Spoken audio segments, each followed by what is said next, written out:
Baik, shalom bagi kita semua. Selamat bergabung kembali dengan Dialog Teologi. Dan di sini kita kembali untuk membahas pelajaran Sekolah Sabat dan berjumpa di triwulan keempat. Dan ini adalah Sabat pertama atau pelajaran yang pertama. Temanya, pemirsa, adalah tentang pendidikan, education. Wow, luar biasa. Penyaji atau yang menyusun pelajaran ini bukan oleh satu orang, tetapi ditulis, disusun oleh pemimpin-pemimpin perguruan tinggi yang ada di wilayah Divisi Amerika Utara dengan beberapa pemimpin universitas di Divisi Amerika Utara. Dengan kata lain, dengan dorongan Roh Kudus, mereka dapat menyusun pelajaran ini dan menjadi berkat bagi umat-umat Advent, khususnya bagi kita yang ingin merasakan didikan dari Tuhan, pengajaran dari Tuhan bagi pribadi, bagi keluarga kita.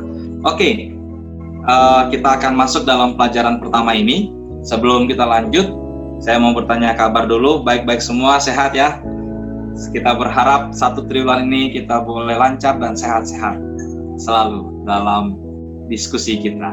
Oke, kita akan mulai dengan doa buka. Saya minta kesediaan Pendeta Heski Wauran untuk doa. Baik, teman-teman para Ranger ya, kita berdoa bersama. Bapa kami di surga, kami bersyukur, terima kasih kami sudah masuk pada triwulan terakhir tahun 2020 dengan banyak peristiwa yang terjadi tahun ini. Kami mau menutup ini dengan satu pelajaran sepanjang 13 pekan ke depan. Satu pelajaran luar biasa, membawa kami kembali ke awal sejarah dunia ini ada, mempelajari tentang bagaimana Tuhan mendidik kami. Biarlah diskusi ini, pelajaran pertama ini akan mampu memberikan cara pandang dan membangun rohani kami. Pimpin kami semua Tuhan, termasuk yang mengikuti acara ini, berkat Tuhan menjadi bagian kami. Dalam nama Yesus kami berdoa. Amin. Thank you, Pendeta Heski. Ya ampun. Sama kita satu, jadi nggak apa-apa itu. Ya, terima kasih, Pendeta Heski. Oke, baik. Saudara-saudara, semoga saudara menikmati obrolan kami ya, untuk membahas pelajaran Sekolah Sabat. Pelajaran yang pertama berjudul Pendidikan di Taman Eden. Pelajaran pertama, pendidikan di Taman Eden. Kalau berbicara tentang pendidikan di Taman Eden, maka kita kembali ke Kitab Kejadian. Karena peristiwa Taman Eden banyak cerita di Kitab Kejadian. Kalau kita lihat Kitab Kejadian, di situ ada peran-peran. Di situ ada Allah, ada Adam dan Hawa, ada malaikat, ada ular, dan ada ciptaan, taman dan ciptaan lainnya di dalam kehidupan permulaan manusia. Itu luar biasa. Namun yang menarik dalam pelajaran kita pada pekan ini, bagaimana di dalam peristiwa kejadian, khususnya di Taman Eden, akan kita lihat dengan lensa yang lain, yaitu lensa pendidikan. Bagaimana di Taman Eden ada pendidikan. Baik, kita lihat di dalam ayat hafalannya, dikatakan begini. Sesungguhnya Allah itu mulia di dalam kekuasaannya. Siapakah guru seperti dia?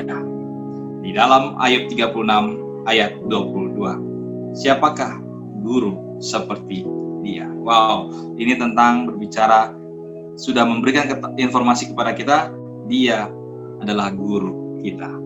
Baik, saudara-saudara, pemirsa, teman-teman, kita tahu kalau misalkan di Taman Eden itu ada pendidikan, berarti di Taman Eden itu ada sekolah ya. Maka siapa sih pendirinya? Ketua dewannya siapa di sana? Apakah ada murid-muridnya? Lalu ruangan sekolahnya di mana ruangannya? Lalu apa? Mungkin ada kurikulumnya kali di sana ya. Sudah ada kurikulum dan sebagainya. Oke, kita akan kupas itu secara dalam dan kita akan lihat makna yang sangat penting tentang pendidikan di Taman Eden. Baik, dikatakan di Taman Eden itu adalah sekolah yang pertama. Sekolah yang pertama. Bagaimana kita lihat dari sisi apa dan bagaimana Taman Eden itu adalah sekolah yang pertama? Oke, sekolah percontohan pertama itu adalah di Taman Eden, di mana tadi sempat disinggung bahwa pengajarnya, kepala sekolahnya, ketua dewannya adalah pencipta kita, ya. Allah pencipta sebagai pengajar. Nah, ruang kelas itu di mana? Kalau sekarang kita melihat dalam bentuk bangunan yang sudah paten, tetapi luar biasa di sekolah percontohan ini adalah Taman Eden sebagai ruang kelas. Dan bagaimana dengan buku pelajaran, kurikulum?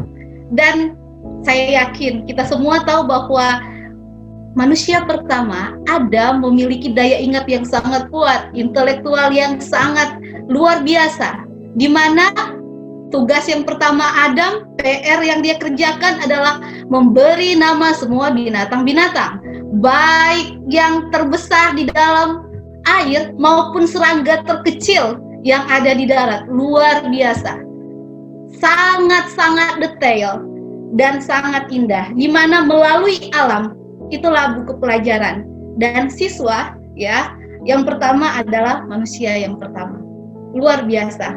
Sebagai seorang guru, salah satu hal yang penting yang harus dilakukan adalah ketika anak-anak ngajar, mereka harus merasa nyaman di ruang kelas. Harus ditata, buat yang indah, ya, agar senyaman mungkin, ada keindahan, ada rasa bahagia belajar. Karena kita tahu Allah pencipta kita adalah Allah yang suka dengan keindahan. Saya sudah bisa membayangkan ketika Adam, siswa yang pertama, dan Hawa, mereka belajar di alam, tidak ada nyamuk yang menggigit, tidak perlu tepuk kiri kanan, karena sangat bersahabat. Ataupun ketika sedang belajar di bawah pepohonan, ada daun kering yang jatuh, itu tidak mungkin karena belum ada dosa. Mereka menikmati hubungan yang sangat dekat. Saya yakin kalau bertanya kepada anak-anak zaman sekarang yang sudah kurang lebih 7 bulan lockdown belajar dari rumah, karena saya seorang guru, mereka sangat bosan, pingin keluar, pingin belajar, bertemu, tetapi keadaan situasi sekarang tidak memungkinkan. Di sini juga ditekankan bahwa Allah sebagai pencipta mengetahui bagaimana kemampuan daripada Adam. Dan melalui tanggung jawab yang diberikan untuk memelihara dan mengusahakan taman, Allah tahu bahwa Adam mendapat kebahagiaan. Jadi ternyata tanggung jawab dan kebahagiaan itu berdekatan, ya. Ketika melaksanakan tanggung jawab ada kebahagiaan. Tapi ternyata ada yang kurang, yaitu pendamping yang sepadan, ya. Kita tahu ketika Adam melihat dia memberi nama semua binatang itu berpasangan, tapi kok saya seorang diri, ya. Kita tahu disitulah Tuhan menempatkan ketika Adam sedang tertidur dari tulang rusuknya Hawa. Seperti saya, ya, kaum Hawa, tidak diambil dari tulang kaki, tetapi tulang rusuk. Kenapa? Untuk disayangi, untuk dilindungi, dan sepadan, bekerja sama bersama. Di sini sempat disebutkan juga bahwa Allah mengetahui bahwa Adam memerlukan teman dan penolong yang sepadan, di mana mereka memiliki hubungan yang intim, hubungan yang istimewa karena Allah menciptakan, ya. Dan salah satu lembaga yang Allah berikan yang suci itu adalah lembaga pernikahan. Dan itu ada di sekolah kita yang pertama, di Taman Eden. Kembali, ketika keindahan itu ada, ruang kelas ada, pengajarnya luar biasa, ternyata muncul satu pengacau, ya. Oke, pemirsa, sorry tadi pemirsa tadi ada gangguan sedikit memindah pada saat dia katakan pengacau, betul-betul pengacau itu datang ternyata. Dan ya bagaimana ya, sekolah yang udah indah tiba-tiba ada pengacau itu, bagaimana? Boleh dilanjutkan, Mem? Baik, terima kasih, luar biasa, ya. karena sudah sampai ke Hawa ini? Karena dia ini menganggap tidak serius apa yang dikatakan oleh Allah. Allah sebelumnya sudah berfirman dalam Kejadian 2 ayat 17. Ya, Tuhan berkata kepada Adam dan Hawa, jika dia memakan dari pohon itu, maka dia pasti akan mati. Dan ketika pengacau ini datang, dia berusaha untuk memutarbalikan ya secara cerdik maksud Allah. Dan Hawa yang ragu-ragu mulai terpengaruh sedikit demi sedikit. Dan pada akhirnya kita tahu kelanjutannya. Oke, terima kasih. Saya dapat nih beberapa poin teman-teman. Sempurna luar biasa sekolah pertama itu, pendidikan pertama itu. Gurunya langsung Tuhan. Pertama poin yang saya dapat bahwa mereka waktu di awal-awal permulaan Taman Eden, guru adalah Tuhan. Dan kedua, muridnya adalah manusia. Dan yang menariknya adalah manusia itu adalah berpasangan mereka ya, berpasangan. Ini mudah-mudahan jangan ditangkap sama murid-murid kita nih. Jadi, boleh pacaran di sekolah gitu ya. Karena sekolah yang pertama itu berpasangan, nah gitu. Tapi terima kasih, saya melihat bahwa ya ketika ada teman untuk belajar bersama, maka akan semangat untuk mengenal akan pengajaran-pengajaran ajaran-ajaran tersebut. Oke, terima kasih. Dan kita lihat sudah sempurna di Taman Eden, lalu tiba-tiba pengacau itu datang. Pengacau itu datang merusak suasana yang sudah sempurna di dalam sekolah yang pertama itu. Dan dalam pelajaran kita dikatakan ada pesan yang hilang. Pesan yang hilang. Sudah ada pengacau, ada lagi pesan yang hilang. Ini pesan yang hilang atau memang dilupakan ini ya? Pendeta Grace, memang Ya. benar ada pesan yang hilang di sini, Pendeta Grace. Betul sekali. Pesan yang hilang adalah pesan kasih Allah. Kenapa saya katakan demikian? Karena di dalam pesan yang disampaikan Allah itu ada makna kasih yang tersirat di dalamnya. Jangan kamu makan, karena kalau kamu makan nanti kamu akan mati. Tadi yang dibaca oleh Meminda. Tapi pesan ini nggak dianggap serius, tadi kata Meminda katakan. Nggak dianggap serius. Kenapa nggak dianggap serius? Ya buktinya pesan itu dilalaikan, diabaikan. Kita harus mengerti ya, bahwa pesan ini ditangkap dan diterima dengan baik oleh Adam dan Hawa. Dalam hal ini Hawa kan yang jatuh terlebih dahulu. Jadi Hawa bukan salah menafsir pesan ini sehingga dia gagal. Tapi memang benar, dia nggak take serius terhadap pesan ini. Jadi dia cukup intelektualnya, pengetahuannya cukup untuk mengolah dan membuatnya mengerti bahwa ini adalah pesan yang penting dan serius dari Allah. Tapi dia tidak take it as a serious message. Dan kita harus mengerti juga bahwa ketika pesan itu yang disampaikan oleh Tuhan itu adalah pesan yang penting, kemudian setan tampil, si pengacau itu tampil dengan pesan yang mirip dengan pesan utama yang original dari Tuhan, harusnya Hawa bisa cross check dulu sama yang punya pesan utama. Ini sama seperti Pendeta Kris mengatakan sesuatu kepada saya. Kemudian ada teman yang mengatakan apa yang Pendeta Kris katakan, tapi kok tampaknya berbeda ya. Maka yang harusnya saya lakukan adalah saya harus cross check ke Pendeta Kris. Pendeta Kris, apakah benar demikian? Saya tidak harus langsung otomatis percaya kepada seseorang yang memberitahukan kepada saya. Padahal pesan itu berbeda dengan pesan yang disampaikan oleh Pendeta Kris. Walaupun kemudian orang ini memberikan pesan yang sepertinya mirip sekali, tapi ada pesan kepalsuan dan kematian di dalamnya. Tidak seperti Pendeta Kris yang memberikan pesan, tapi di dalamnya tersimpan makna kehidupan. Jadi pesan ini hilang. Dan bodohnya adalah apa yang dialami oleh Hawa, itu saya alami. Itu saya lakukan. Ketika kesulitan, pencobaan itu datang, penggodaan dari setan itu saya alami. Saya nggak langsung datang sama Tuhan yang punya kuasa, kekuatan, kemudian yang mempunyai punya segala-galanya yang bisa membuat saya bisa terlepas dari penggodaan itu. Bedanya saya sama Hawa adalah Hawa bisa langsung datang ke Tuhan, dia masih bisa ngobrol, bercakap-cakap sama Tuhan. Apakah begitu jauh jarak antara Tuhan dengan Hawa pada saat itu? No. Atau Hawa bisa bangunkan suaminya, sayang, honey, ya, bangun dong. Apakah benar demikian? Tapi Hawa tidak melakukannya. Saya pun sering mengalaminya, Pendeta Chris. Ketika penggodaan itu datang, saya nggak mau datang dulu sama Tuhan atau datang minta kekuatan dari istri saya. Bisa saja saya lari kepada hal yang nggak benar, hal yang nggak baik, atau saya malah menerima godaan dari setan dan mempercayai pesannya yang terselubung itu, pesan kehidupan yang saya lihat, yang saya dengar, tapi di dalamnya ada kematian. Makanya ada dampaknya, Pendeta Chris. Dampak selain pesan yang hilang, maka banyak hal hilang.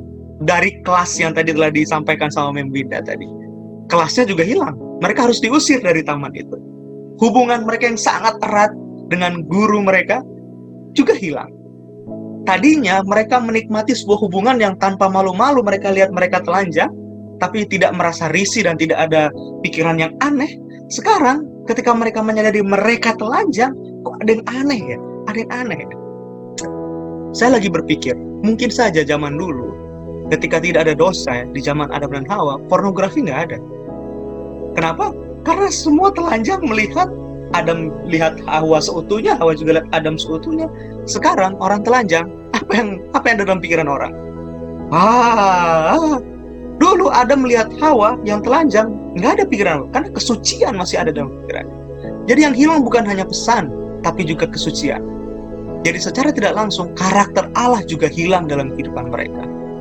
Sehingga pesan pendidikan sebelum dan sesudah kejatuhan jadi beda poinnya.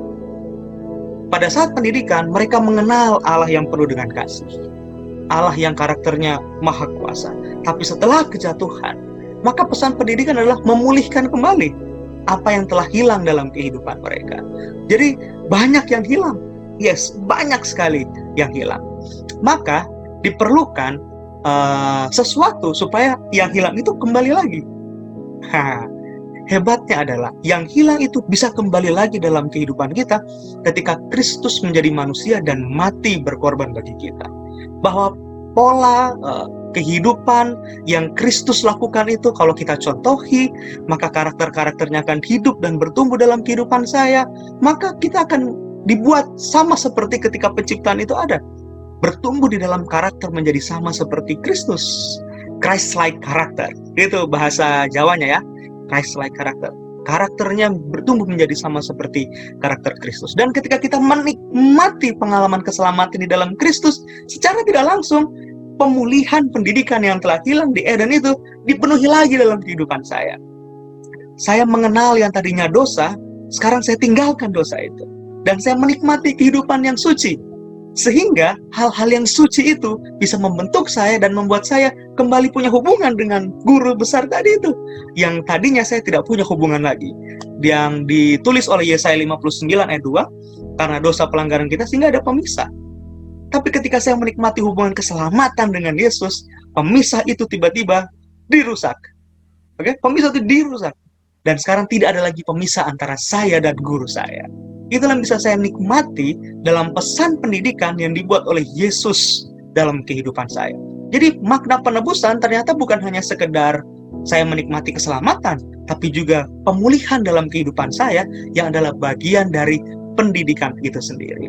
Jadi itu kira-kira Pendeta Chris yang bisa saya sampaikan dari pesan yang hilang, kemudian apa yang hilang lagi selain pesan itu, dan bagaimana memulihkan pesan dan semua yang hilang di dalam pendidikan. Oke, terima kasih Pendeta Dedi. Jadi ini juga harus menjadi sebuah perhatian bagi para pendidik ya, pengajar, bahwa ketika saya mendengar penjelasan dari Pendeta Dedi, ini dalam dunia sekarang kita ini berarti harus berhati-hati juga dengan tanda kutip kepalsuan, karena bisa saja kepalsuan itu masuk di dalam dunia pendidikan dan akhirnya banyak murid-murid jadi hilang dan tidak lagi kembali kepada citra yang Allah maksudkan. Nah, tapi terima kasih kita memiliki juru selamat Tuhan kita Yesus Kristus yang berjanji dan memberikan kepastian untuk memulihkan yang hilang itu kembali kepada yang semulanya.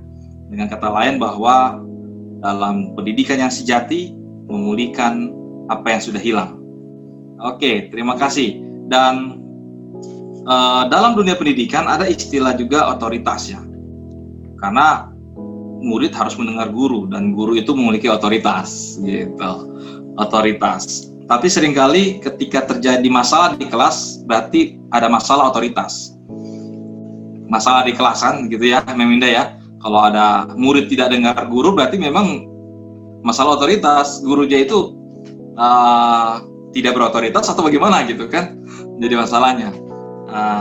Dan seringkali atau muridnya yang meremehkan otoritas. Muridnya yang meremehkan, yang harusnya menjadi penurut, mendengarkan. Tapi di masa PJJ ini atau online learning ini, muridnya ini stres sekarang, murid-murid sekarang ini. Karena saking otoritasnya guru, tugasnya banyak banget katanya. Oke, kembali lagi dalam pelajaran kita, itu hanya intermezzo saudara-saudara. Baik, bicara tentang otoritas. Seberapa pentingkah untuk kita memahami agar betul-betul hidup itu pendidikan sejati yang Tuhan rencanakan? Karena kita tahu pendidikan itu adalah membentuk ya. Salah satunya membentuk karakter, tabiat, dan pembentukan itu memerlukan sebuah bisa dikatakan kuasa atau authority untuk bisa dibantu membentuk seseorang itu atau murid-murid Tuhan.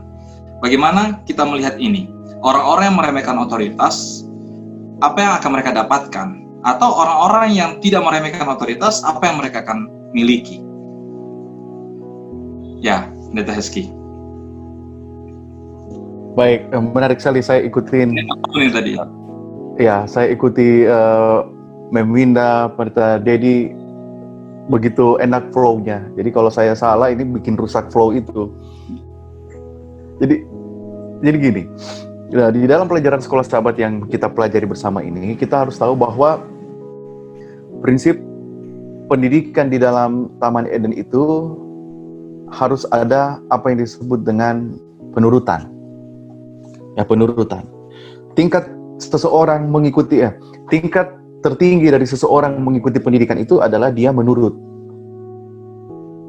Ya, bagaimana dia disebut seorang pembelajar yang baik kalau dia tidak menurut?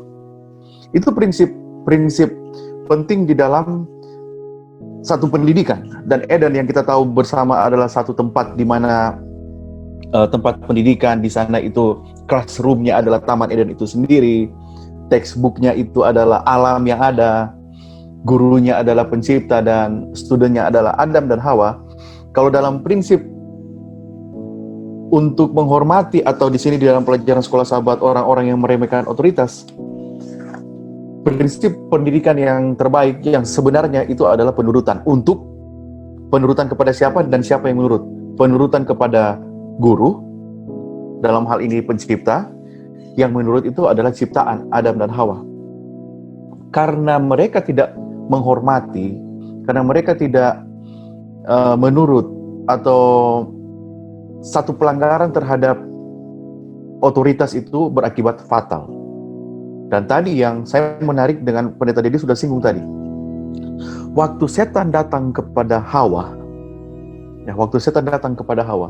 dia harusnya kalau dia hormat, dia menghargai otoritas Tuhan, dia ke Tuhan dong. Harusnya. Guru misalnya. Ini ada yang bilang begini, kok nggak sama dengan yang guru bilang? Harusnya dia mengatakan itu, dia pergi kepada Tuhan, Batsidi dan tapi dia tidak buat itu. Itu yang saya menarik sekali apa Pendeta Dedi sudah singgung itu. Dan kan waktu itu sangat masuk akal mereka berkomunikasi dengan Tuhan. Ya, mereka bisa berbicara dengan Tuhan secara langsung. Mereka bisa Hawa dalam hal ini. Hawa bisa dong bertanya kepada Tuhan, ini ada yang ngomong begini, ada ular ini ngomong begini. Celakanya lagi waktu dia ketemu Adam dan sesama student, jadi kan itu yang kita masalahkan. Jadi kalau kita pergi ke sesama student, kita celaka. Ada satu pembelajaran dari guru kita. Kita mau cari tahu, ini ada sesuatu yang lain dari luar. Yang kita tanya kepada sesama student. Nah itu celaka. Kita harus pergi kepada pencipta, kepada guru itu. Adam celakanya, dia bahkan tidak berpikir tentang pohon itu. Aduh, sudah salah ini. Yang saya tahu dari guru saya, nggak boleh, sentuh pun nggak boleh. Malahan dia berbagi dengan apa yang terjadi dengan apa yang dilakukan oleh istrinya Hawa. Jadi yang Pendeta Kris punya pertanyaan dan pelajaran sekolah sahabat, saya mau katakan keep learning lah, tetap belajar. Nah, kalau tetap belajar itu, kalau prinsip ini kita pakai, tetap belajar, kita pergi kepada yang memberikan pelajaran. Kita pergi kepada Tuhan, kepada guru itu. Inilah celakanya, inilah kesalahan dari orang tua kita pertama, student pertama di pendidikan pertama. Gantinya mereka bertanya kepada pencipta, kepada guru ya, adalah pencipta, mereka berbagi dengan sesama ciptaan. Bukan tidak penting kita saling berbagi sebagai teman-teman pencipta. Saya juga suka sharing dengan Pendeta Kris, Pendeta Dedi. Perlu itu perlu.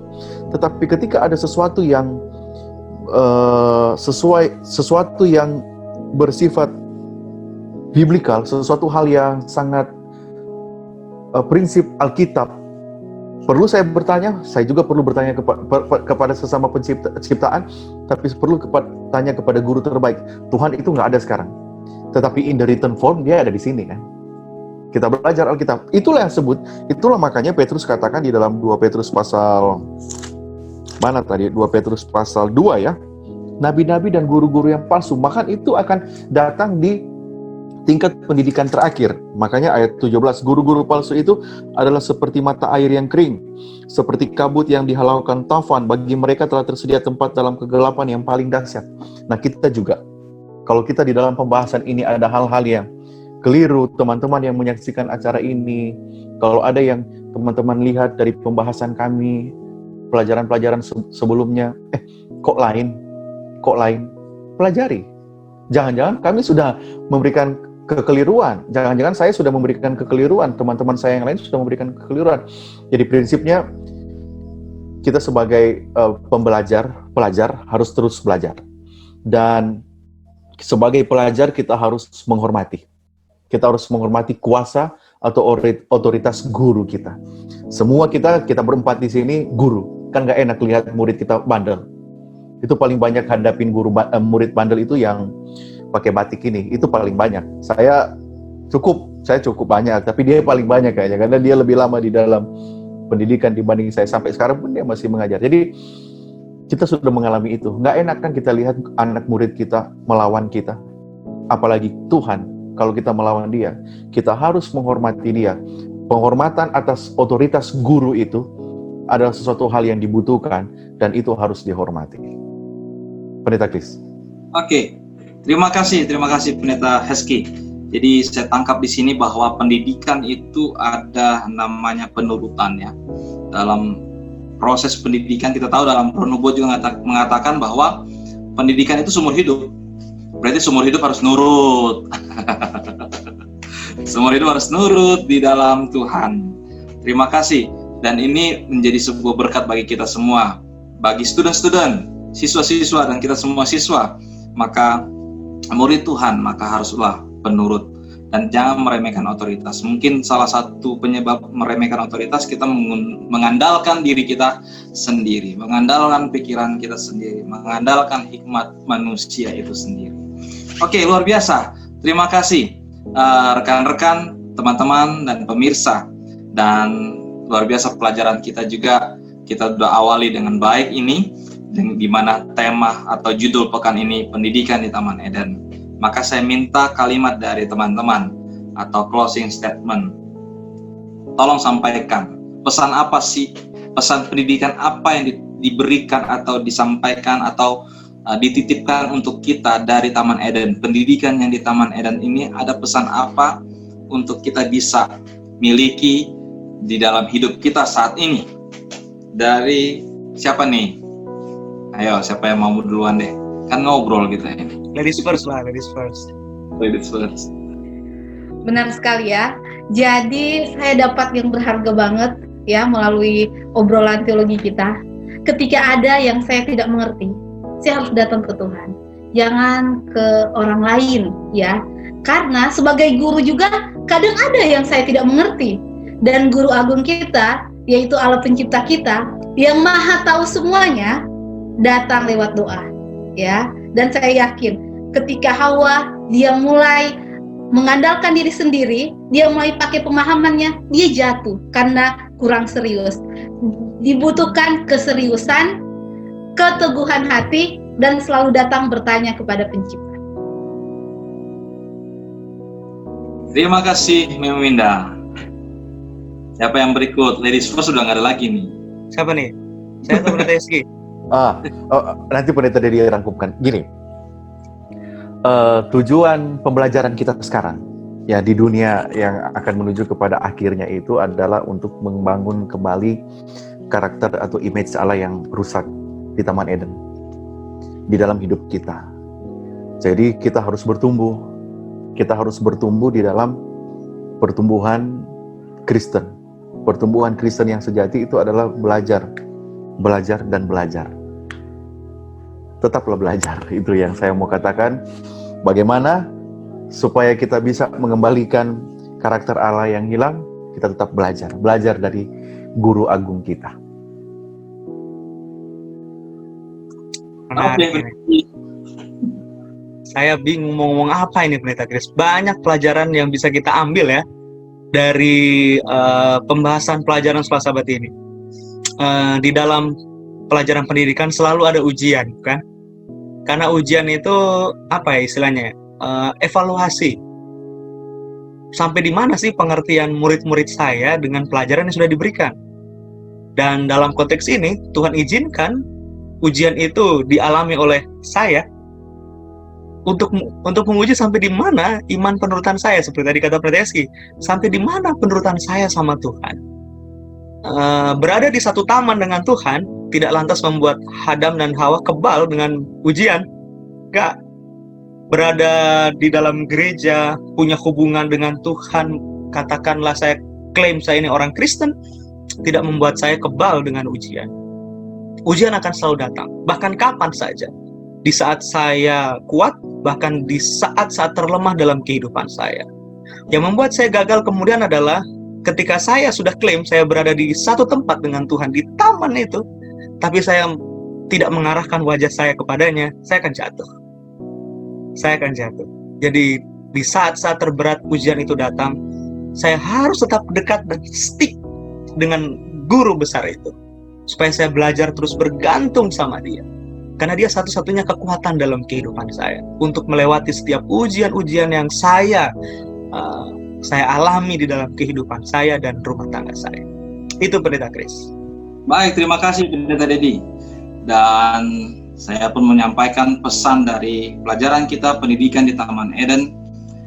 Singkat saja, yaitu trust and obey. Percaya dan menurut ya. Mari kita semua murid-murid Tuhan, anak-anak Tuhan, trust and obey. Baik, terima kasih rekan-rekan teman-teman, Mem Winda, guru kita, lalu Pendeta Heski Waurang, Pendeta Dedi Kurniawan, atas kita semua boleh berdiskusi, ngobrol bersama-sama untuk pelajaran yang pertama. Kita buka di triwulan keempat ini. Saya berharap ini akan menjadi sebuah referensi bagi saudara-saudara yang ingin belajar atau mendiskusikan pelajaran sekolah Sabat pada Sabat ini. Dan kita berbagi, Tuhan memberkati. Kita akan berdoa tutup, dan doa tutup oleh Pendeta Dedi Kurniawan. Mari kita bersatu dalam doa. Tuhan, terima kasih untuk pelajaran yang sangat indah ini, mengajarkan kami untuk menjadi murid Tuhan yang setia, menurut apa yang Tuhan sebagai guru besar kami sampaikan dalam kehidupan kami. Karena hanya dengan penurutanlah, maka iman kami teruji, dan orang boleh menyaksikan kami ini murid yang setia dan mau belajar dari guru besar kami, Tuhan itu sendiri. Tentu kami menghadapi banyak ujian dalam kehidupan ini, kadang-kadang kami lemah dan jatuh, tapi lewat pelajaran ini kami diajarkan bahwa pemulihan itu boleh kami alami hanya melalui Kristus. Ajar kami untuk mengalami pelajaran ini dalam kehidupan kami setiap harinya. Oleh bantuan Kristus dan Roh Kudus, maka kami akan terus mendalami pelajaran ini, sehingga apa yang menjadi tujuan pendidikan boleh tercapai dalam kehidupan kami. Berkati semua teman-teman yang sore hari ini bergabung dengan kami, dan semua pemirsa yang menyaksikan program ini pada waktu pagi, petang, siang, sore hari, semua boleh diberkati. Apa yang Sekolah Sabat telah sampaikan boleh kami alami secara pribadi dalam kehidupan kami. Maka kebangunan rohani akan kami rasakan. Tuntun pelihara kami di sepanjang hari-hari kami. Kami mohon ampun untuk semua dosa kesalahan kami. Di dalam nama Tuhan Yesus kami mohonkan doa ini. Haleluya. Amin. Terima kasih semuanya. Baik, saudara-saudara pemirsa, tetap stay tune dan selalu saksikan. Nantikan untuk pelajaran-pelajaran berikutnya. Kita bertemu di minggu depan. Dan jangan lupa selalu nyalakan lonceng atau hidupkan lonceng itu supaya notifikasi masuk saudara. Supaya saudara boleh mengikuti pelajaran-pelajaran pekan demi pekan. Oke, see you next week. Tuhan memberkati kita semua. Bye.